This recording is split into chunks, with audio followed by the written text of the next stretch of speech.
Hey guys, this is a FASCO Old South in antique brass and antique white.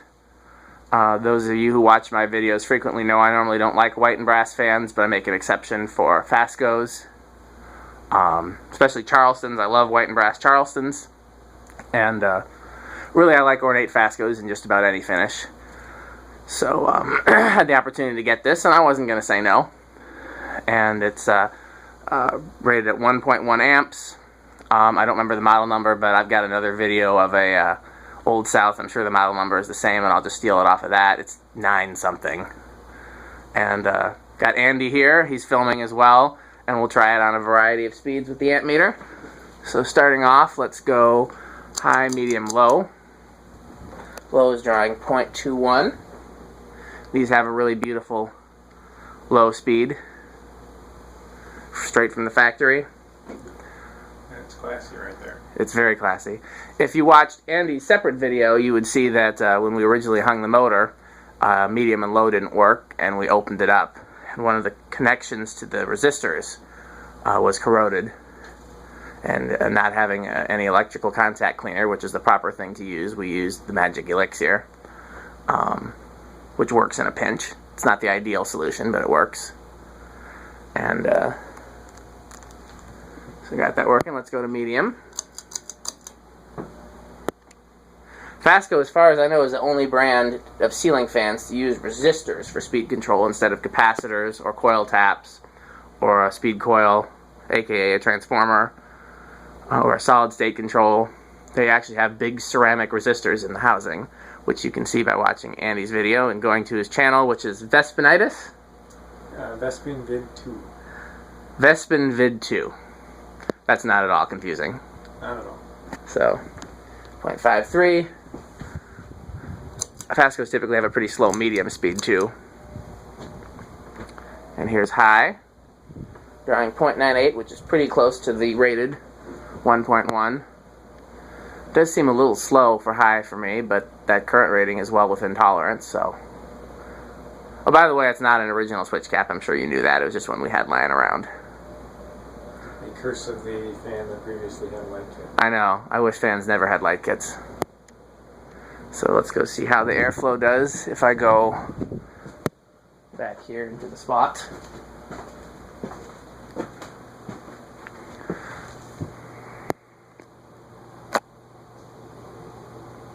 It's not doing a lot for me back here. I can tell that there's air moving, but it's not anything impressive. Directly underneath it, it's got a pretty good airflow. Okay, medium low off.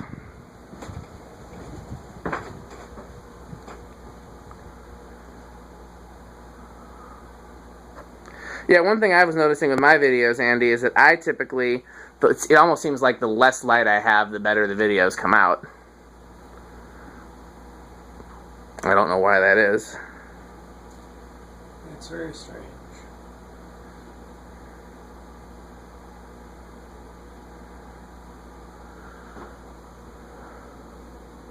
I do keep adding up lights though. And I think part of that is just that I like up lights. Okay, time to reverse it. The reverse switch is in one of the vents. Casablanca, I think, was the first to do that. Emerson did it. Low reverse, 0.21. Try to think of what. Can you think of any other companies that did reverse in the vents? Terra. Did Homestead ever do that, or Old Jacksonville? Homestead, I'm pretty sure, was always in the switch housing. Old Jacksonville, I think, was too. Do you think of any, Andy? I cannot. You would know better than I would. Okay. That low speed really makes me want to find somewhere to hang it. It's just cool looking. Yeah, there aren't a lot of fans that have low speed that's up to your standards out of the factory. That's true. Casablanca is pretty good at that. FASCO is.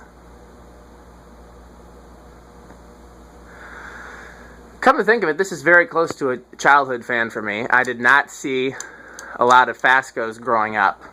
I don't think we really had any in Madison. The only place I can think of in Madison that had them is that the Bath & Body Works in Westtown Mall used to have 3 white Charlestons. I think of the 3rd generation. There was a time when all Bath & Body Works locations had that. But there was one other place, and there was an ice cream store. Do you know that strip mall? Okay, we've seen high reverse. I'm going to let it spin down. Andy, do you know that strip mall off of D'Onofrio and Mineral Point? It's got a Pier 1 Imports in it. Okay, yeah, I've probably been to the Pier 1. I don't think I've been in anything else there. I'm trying to think of what was in there back in the day. There used to be a Kinko's in there. There used to be a Vicks popcorn. Do you remember Vicks popcorn? No. My mom loved Vicks popcorn. That's how I remember it. But nowadays there's what's there now? There's a Dollar Tree in there, and Pier 1's still there. But in that same strip mall, there was an ice cream store that had a lone FASCO. It was white and brass and ornate with cane blades. It was either one of these, an Old South, or a Parlor Fan. But this obviously doesn't have the cane blades. Okay. Are you in a position to take mine and film? Or you need to keep filming? I can take yours. Okay, I'm going to pass it off then. And I'm going to switch. Wait, no, I actually don't need you yet, do I? Not yet. You can keep filming, I'm sorry. Alright, restarting. Okay. I forgot that I had the FASCO control already hooked up. I also don't remember where we are. I'm thinking we're forward. I was distracted by my story. So this is the FASCO 4-speed control on low, which is 5 microfarads, drawing 0.25, so it's actually going to be a little bit faster than the factory low. But yeah, continuing my story, I wonder, there was another store in that same strip mall that had 2 Thomas FASCOs, which are not actually FASCOs. We just call them that because they use FASCO parts and look like FASCOs. And so I'm wondering if the Ornate. No, I've never seen an Ornate Thomas. They had Thomases with cane, but did they make an Ornate one? Somebody who watches my video can tell me. So it'd be awfully coincidental if there was a FASCO in one store of that strip mall and Thomas's in another. But yeah, I can't recall if I've ever seen an Ornate Thomas. We're going to go to medium low now, which is 10 microfarads, which is just a hair less than the factory medium.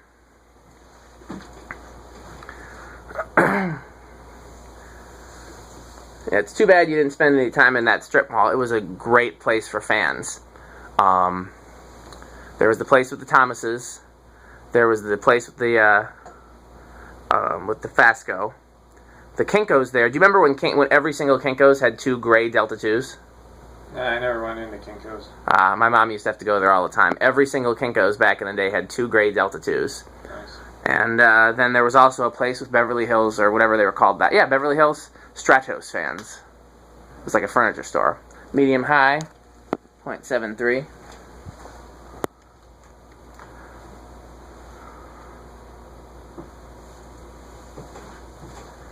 That's a good medium speed for this fan, in my opinion. And then we know what high looks like, but just for reference.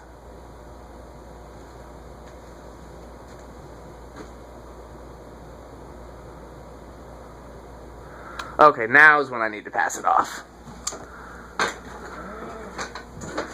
So. Okay.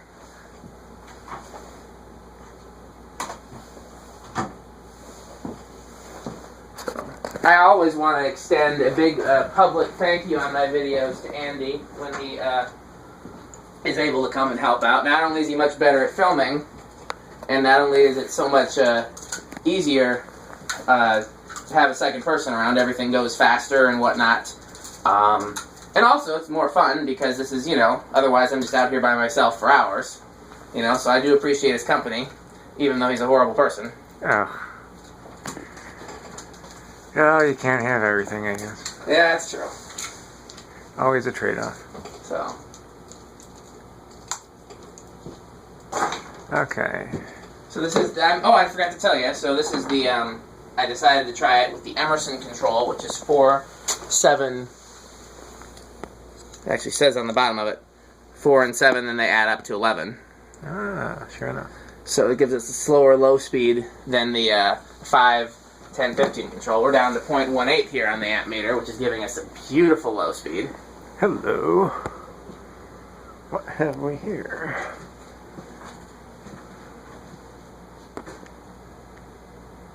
Just gorgeous. Just gorgeous. So let's go up to medium low,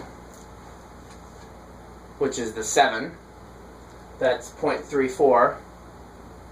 It's more like a normal low speed. The 11 is 0.54, which is exactly the same as the factory medium. And then for reference's sake, I'll show you high. Okay. What do you think, Andy, about whether or not I should bother with the Evergo 5-speed transformer control? Sure, let's do it. Okay. I was on the fence because it rarely gives me a selection of speeds that I like. But why not? We're feeling ambitious. Only takes a few additional minutes of video footage, and who knows, this might be the one. There have been a few times where the Evergo actually was a really good range of speeds, and it was never, I think, when I expected it to. So this is the Evergo. Okay, let's take a look here. Nice. And we'll do it. This is going to be low. 0.36. So it's a pretty fast low. Much faster than what we've gotten before. Yeah. This thing. Okay. Medium low. 0.46. Would it be interesting if medium was 0.56? Let's find out. 0.58, so not quite.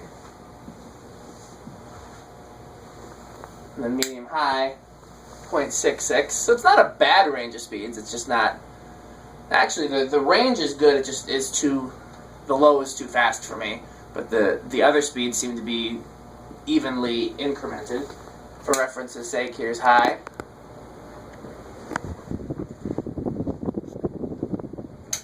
Okay. And then now we're coming up on what is oftentimes my favorite part of the video, which is the solid state speed control. It's either, it really does seem darker. It's either a huge win or a huge disappointment depending on how noisy the fan is with the solid state control. Because you can always dial in a really nice low speed, but sometimes it's prohibitively noisy.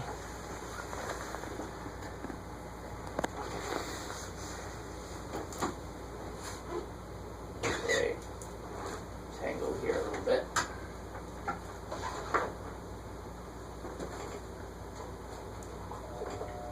Okay, I guess we started from a bad place. We started on high and it was buzzy, so that's discouraging already, but we're still going to try it. Okay, all the way on low, 0.05. Is that actually going to start at the lowest setting? Not quite, but I will inch it up. 0.06, 0.07, 0.08, Oh yeah. 0.09, 0.1, 0.11, 0.12, and there we go. We have liftoff.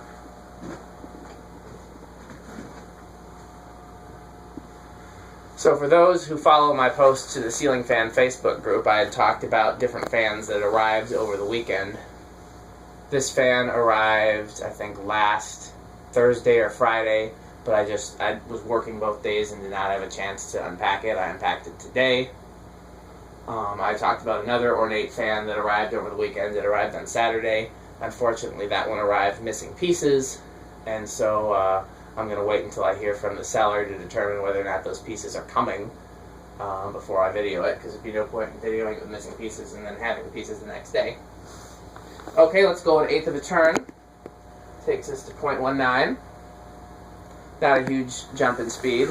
Another 1/8 of a turn takes us to 0.36. And there comes the buzz. Yeah. I wonder if part of it is simply because these have a metal-on-metal flywheel. Another 1/8 of a turn takes us to 0.54. Another eighth of a turn takes us to 0.77. And then the remaining Yeah, I eighth think is it's high. likely that having that extra metal on metal there contributes to that. It's one of those things, and I'm going to click it off and let it spin down. It's one of those things that I've had plenty of metal on metal fans that were silent with a variable speed control, and as the great Tom Frampton taught us, it's just about whether or not there is a resonant frequency that, like whatever frequency is generated by the motor with the solid state control, is a frequency that resonates in the blades. You know, if the the noise that the motor is making doesn't cause the blades to resonate, then it'll be silent, even with there being no vibration isolation whatsoever.